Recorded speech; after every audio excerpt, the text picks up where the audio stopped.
Por lo general siempre utilizamos maquetas, hacemos uso de piezas escultóricas y estas piezas siempre están en movimiento. A veces se le ha llamado praxinoscopio, le han llamado también dioramas móviles o dioramas dinámicos.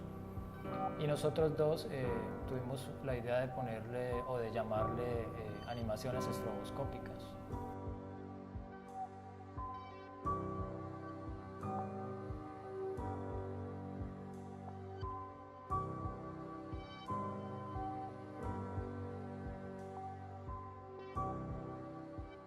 La animación estroboscópica viene como del término de la animación que conocemos hoy día y también de las luces estroboscópicas o de estrobos, que es la que dan la ilusión a la imagen que se presentan en este tipo de escenarios.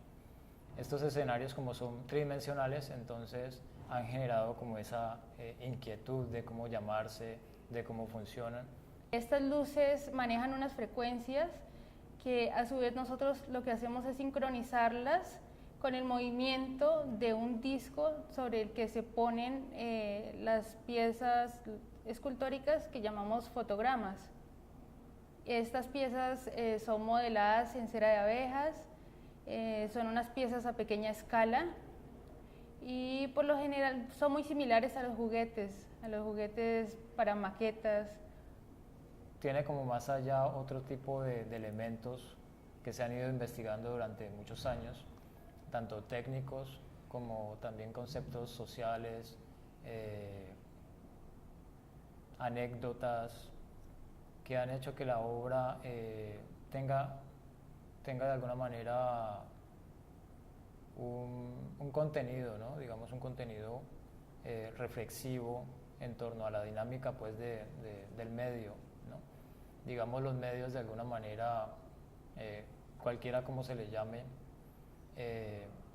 más de su nombre, lo que nos interesa es en qué es lo que pensamos mostrar o en qué es lo que el público, cómo se confronta el público con este tipo de escenarios y cómo estos escenarios conllevan no solamente a dudas técnicas o de cómo se llame, sino a qué está viendo y qué está escuchando, cómo está percibiendo, digamos, la animación en este caso, y cómo el espectador se confronta con esa imagen, para que haya un estado de enamoramiento o digamos de un contacto como más presencial o más vivido en torno a la obra.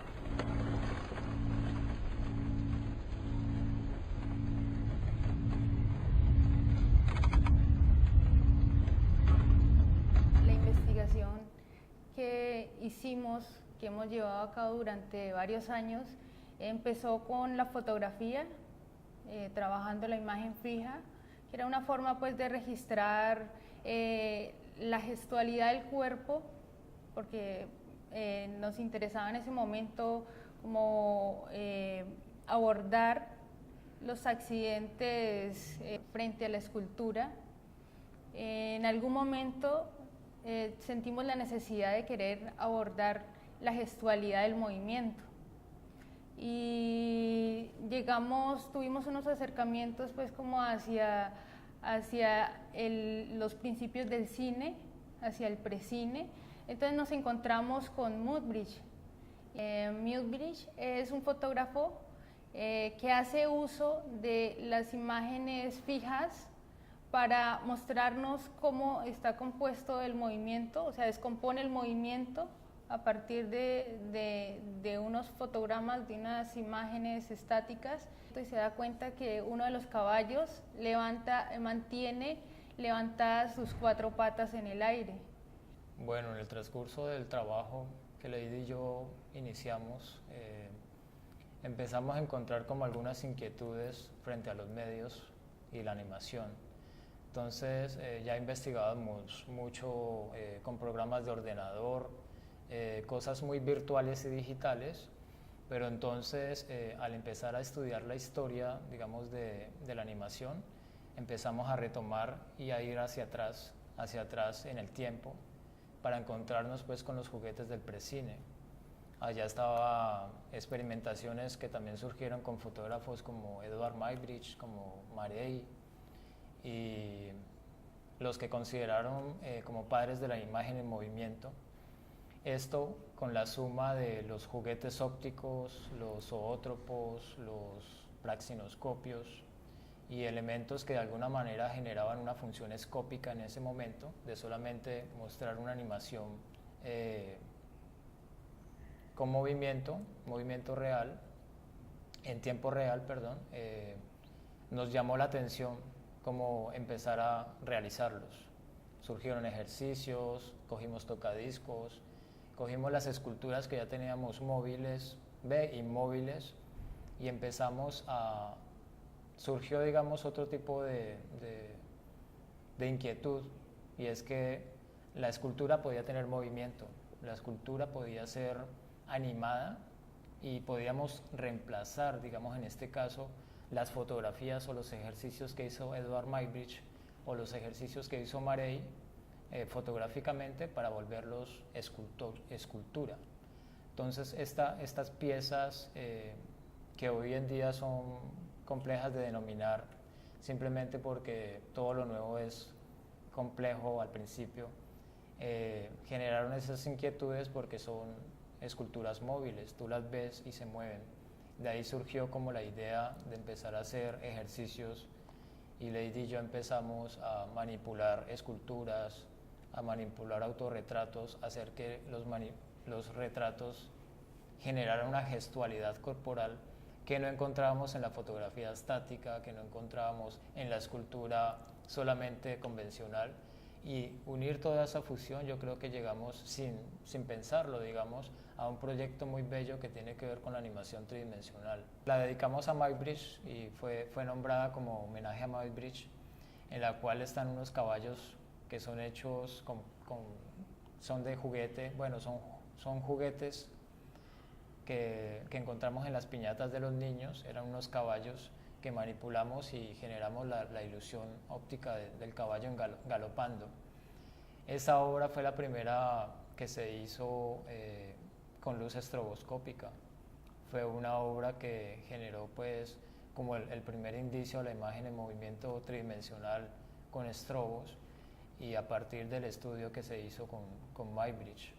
De ahí empezaron pues a surgir otras obras como la de la protesta, obras de personajes marchando, en donde nos interesó mucho involucrar también una temática que ya tuviera un poco más profundidad con relación a las vivencias que hemos tenido en nuestro país, en nuestra ciudad, sobre todo en nuestra ciudad, vivencias que de alguna manera son universales, son como cuestionamientos o necesidades que tenemos todos en torno a la vida. El pueblo unido jamás será vencido. El pueblo unido jamás será vencido. El pueblo unido jamás será vencido. El pueblo unido jamás será vencido. La huida, por ejemplo, que es una obra en la que unos soldados huyen, tienen miedo, no son ese tipo de soldados que todos nos muestran, del soldado valiente, del soldado que con honor, digamos, cumple su función. Pues aquí de alguna manera se juega un poco como con el concepto de los héroes. En este caso esos héroes están huyendo en vez de estar pues confrontando esa situación que se está dando en esa pieza, en esa escena.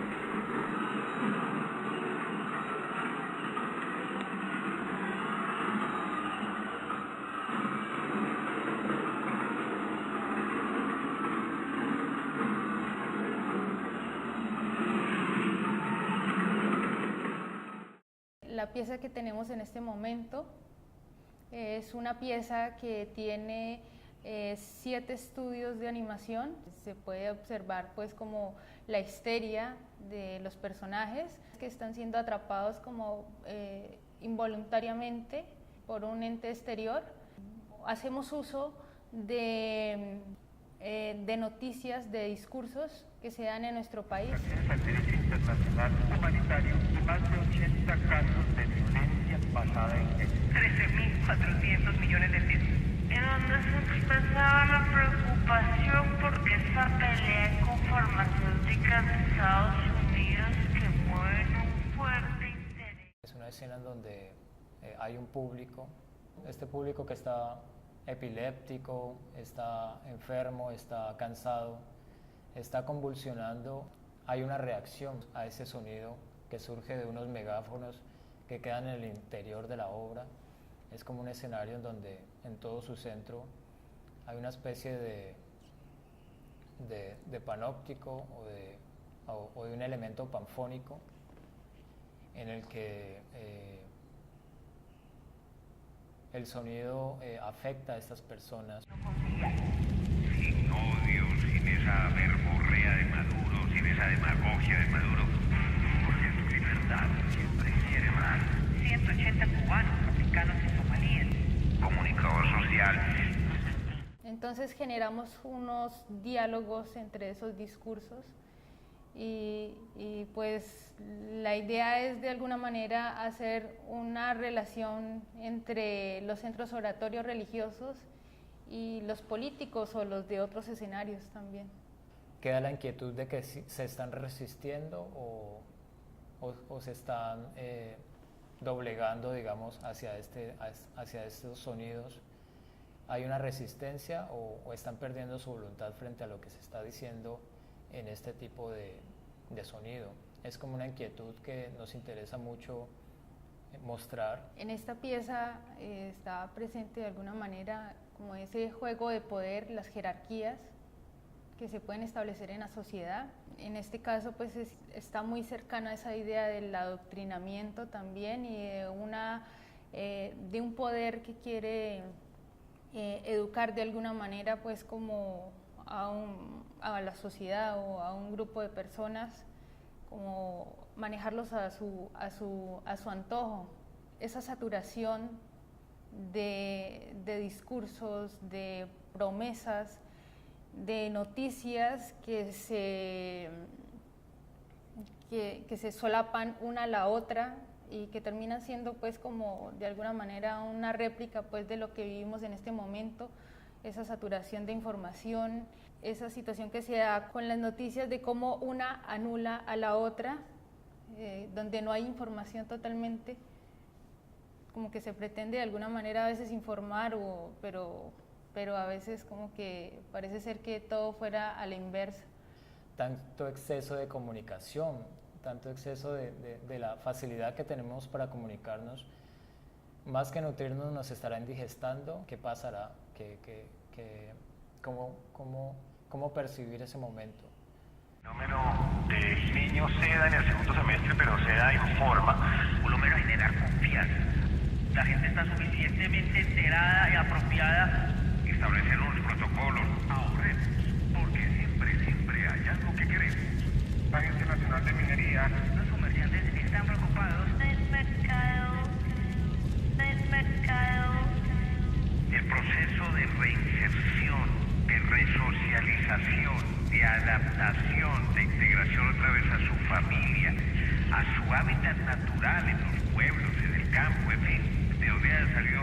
Técnico-militar, con el cese de fuego bilateral, el protocolo de dejación de armas, un punto muy difícil. 60 años de conflicto. Lo que ha pasado hoy ya es verdaderamente dramático.